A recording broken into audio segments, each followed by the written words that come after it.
What's going on, guys? It's Cimo, and welcome back to the top 100 Yu-Gi-Oh cards of all time. We're only halfway through this series, and we've already covered some of the craziest cards in this game's history, but we still have 50 cards to go, and if you guys thought it was crazy now, it's only gonna get crazier from here. So, before we get into it, big shoutouts as always to all of my patrons and YouTube channel members for their continued support, and if you guys want to help support me in the channel as well, hit the join button down below, or check out the links in the description. But without further ado, let's go ahead and get right into it. Starting off with number 50, we've got a really old classic, Cold Wave. Cold Wave back in the day was basically just like game over. If your opponent opened Cold Wave, you are going to have a really bad time. Preventing your opponent from being able to use spells and traps was just utterly insane, especially back in the day. This card was used back, during Glad Beast format, so many different formats before it eventually found its way on the Forbidden Limited list. This card is just no fun to play against. Now, by today's standards, I don't think Cold Wave is actually that powerful because you have to think there's so many monster-centric decks nowadays that don't really care about spells or traps. I mean, traps are basically almost completely forced out of competitive Yu-Gi-Oh altogether, but spells are still a pretty integral part. But the fact that this card basically just spelled game over for anyone who opened it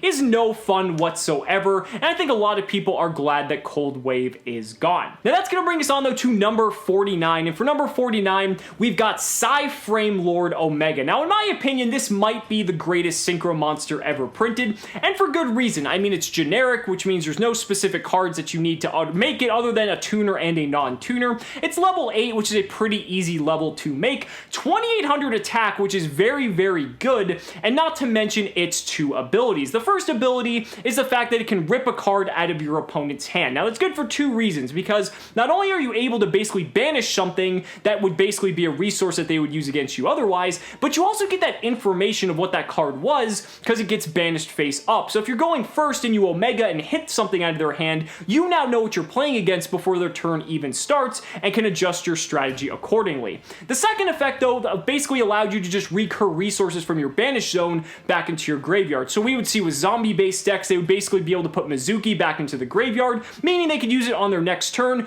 probably help them make multiple Omegas, and pretty much just take the game from there. Omega was very abusable, especially in multiples, because you could essentially hand loop your opponent. They wouldn't get a lot to work with, and then your Omegas would all come back next turn, and you could just kill them. And the fact that Omega's effect is a quick effect meant that you could also dodge removal, just making it an all-around crazy card. Omega made its way in so many different decks, and it's also required if you want to play something like Frame Gear Gamma as a hand trap. Just an incredibly solid card, and again, in my opinion, one of the best synchro cards ever printed. Now this brings us on to number 48, and for number 48, we've got one of the best Xyz monsters ever printed, Dante, Traveler of the Burning Abyss. Dante has been around ever since it was initially printed back in Duelist Alliance, and has managed to stay relevant all the way up until this point. Now, while several of the Mallow branches like Graf and Seer have found their way onto the limited list, as well as his Lady Beatrice, Dante's managed to avoid it all this time, and has basically been a part of one of the strongest meta-relevant decks to ever be printed in this game's history. What makes Burning Abyss so resilient is the fact that all of the cards basically just regenerate their advantage if they ever hit the graveyard, and Dante is part of the reason for this. Dante can add any of the Burning Abyss cards back to your hand, which means, especially in tandem with something like Seer, you can get Seer back, which can then resurrect Dante, and just commence with a Seer Dante loop, basically making it impossible for you to pretty much kill them just because of the constant recurring advantage. But the fact that Dante also has a 2500 body for defense, the fact that it mills 3 cards to the graveyard, meant that it was also used outside of Burning Abyss for other mill strategies that wanted to dump and load their grave up rather quickly. But you also have the fact that you have this card that can pump itself up to 2500 attack, swing in, but then switch to defense mode after the battle phase was over. This made Dante a very difficult card to deal with, especially for decks that had monsters that were much smaller, and Burning Abyss has always found its way into metagames because of the fact that the cards are so resilient, and Dante, being the centerpiece of the archetype, had to make its way on this list. Now that's going to bring us on to number 47, 47, and for number 47, I put two more cards together because it's kind of hard to separate them.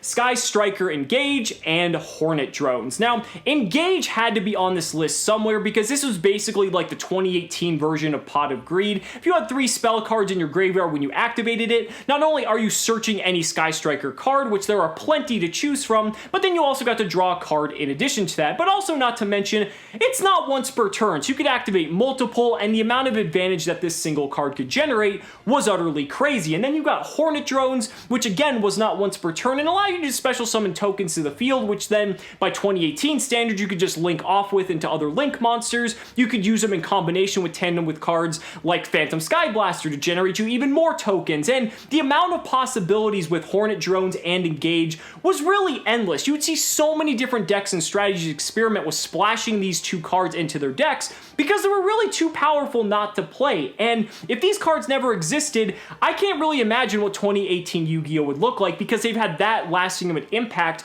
on this game's history. And while they're slowly probably going to make their way to the ban list, we've seen this already happen in the OCG, they're just some of the most powerful cards ever printed and definitely had to make their way on this list. Now, moving on to number 46, we are getting to one of the just most absurd cards ever printed. I feel like I say that about all of them, but this is true to the case.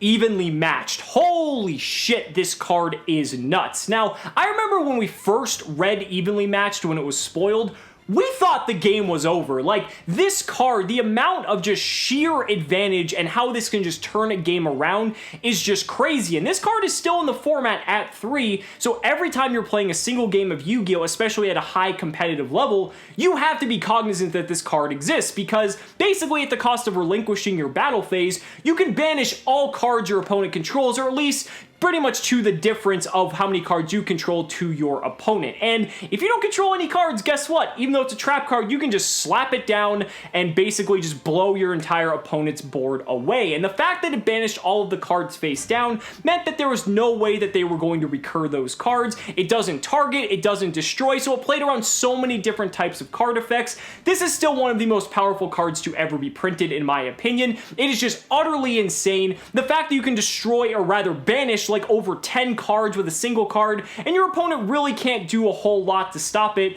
is just, again, one of the craziest cards ever printed, and definitely deserving of a spot very high on this list. That is going to bring us on, though, to number 45, and again, we just keep upping the ante for how powerful these cards are going to get. We've got Card of Demise. Now, Card of Demise basically is another card that when we read it, it was just nuts. I mean, it's basically draw 3, and there was realistically no downside, because yeah, you know, you can't special summon, your opponent doesn't take battle damage, but guess what? You can attack your opponent before you Card of Demise to bypass the second effect, and when it comes to the first effect, no deck that's going to special summon really cares about this card. It's the stun decks, the decks that really need all that draw power to turbo through their deck and keep up with the more meta-relevant strategies. Those are the decks that benefit the most from Card of Demise. What I think I like the most about this card is the fact that it made all of these older, slower strategies, especially anything related to stun, actually become relevant, because the fact that you're able to just draw 3 for essentially free is just insane. Any card in Yu-Gi-Oh! I mean, look, we've got stuff like Pot of Greed that's been banned for just ever now, and yet you have a card that says draw 3 that you can have 3 copies of. Yeah, you can only use it once per turn, but who cares? You just set more copies of it to bypass the discard effect in the end phase, flip the next one on your next turn, and if you resolve multiple copies of Card of Demise, you're winning that game no matter what. This card is just utterly broken. Honestly, a lot of people think it should be hit on the list, but that's just one of those cards that, you know, definitely deserves to make its way onto this list. Now, moving on to number 44, we have again one of the oldest cards in this game's history, but it's one of the most powerful and most abused effects ever. Giant Trunade. What makes Giant Trunade so powerful is not the fact that it necessarily blows all of your opponent's back row back to their hand, although that is a really nice perk that it has, but it was more so the fact that it could bounce your own back row. And why that was so important is that because when you have stuff like equip spells or continuous trap cards or continuous spell cards, you're able to get those resources back into your hand and take advantage of them. Again, I'm talking about cards like Call of the Haunted, Premature Burial, all these really old cards that basically, allowed you to just generate advantage out of your graveyard, you could take advantage of them again with something like Giant Trunade. And not to mention, it's also getting rid of all of your opponent's back row or forcing your opponent to preemptively use it in an inoptimal moment, meaning your field was clear and you could just go in, most likely kill your opponent, especially with something like Premature Burial, and it is just one of the craziest cards to ever exist. And speaking of Premature Burial is actually our number 43 card. I felt it was fitting to put that immediately after Giant Trunade. The reason is because Premature Burial is a much more proactive card, where Giant Trunade kind of requires your opponent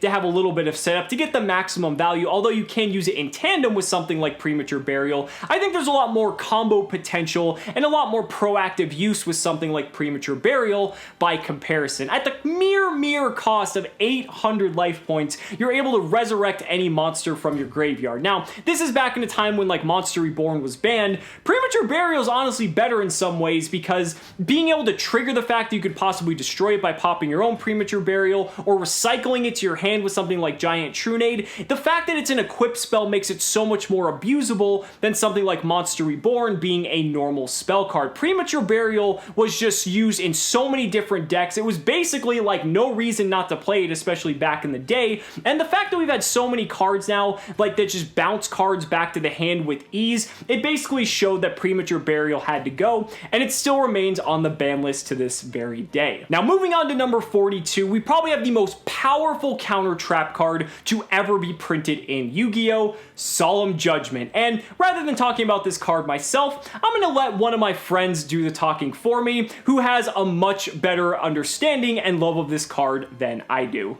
What's good, Cimoooooooo fans, and welcome to the house. In this list resides a counter trap, and perhaps the most powerful one to ever exist. I personally used 3 when I won my Ancient Shonen Jump Championship, and that is my good old friend Solemn Judgment. You got monster or monsters about to drop on down and give you trouble, a spell or trap that might heck up your board. Solemn Judgment at sometimes a steep cost, sometimes a cheap cost. Half of your life points will take care of it for you.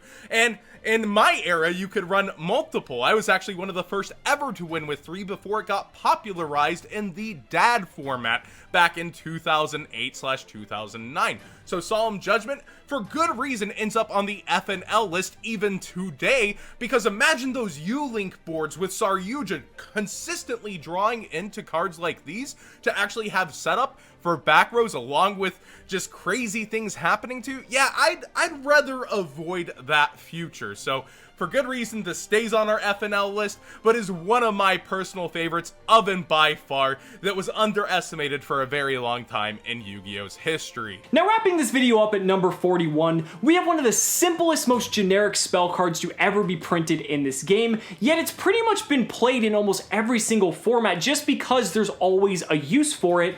And that's Foolish Burial. Yeah, a card that just reads, send 1 monster from your deck to the graveyard. A card that is a -1 in card advantage. This card seems so innocuous and to the average player may seem really bad, but there's a reason this card is limited to 1 and has been limited to 1 for quite some time.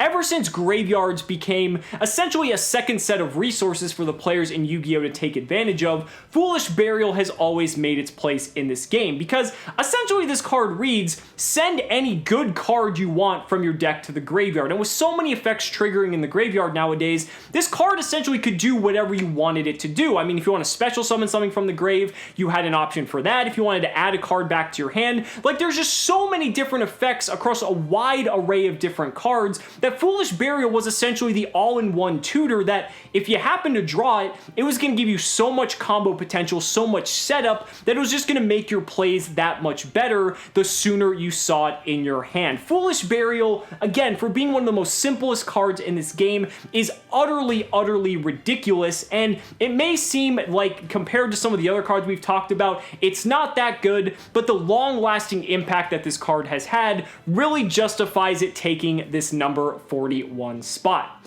We still have a few more videos to go, but the cards are still going to keep getting more powerful, so make sure you stay tuned. Guys, thank you so much for watching the video. video. Be sure to like the video as always. Subscribe to the channel for more amazing Yu-Gi-Oh content. And if you found this video informative, consider supporting me on Patreon or becoming a YouTube channel member. Because just by showing your support in any way that you can, you're investing in my ability to continue bringing you amazing Yu-Gi-Oh content. So thanks so much again, and we'll see you next time.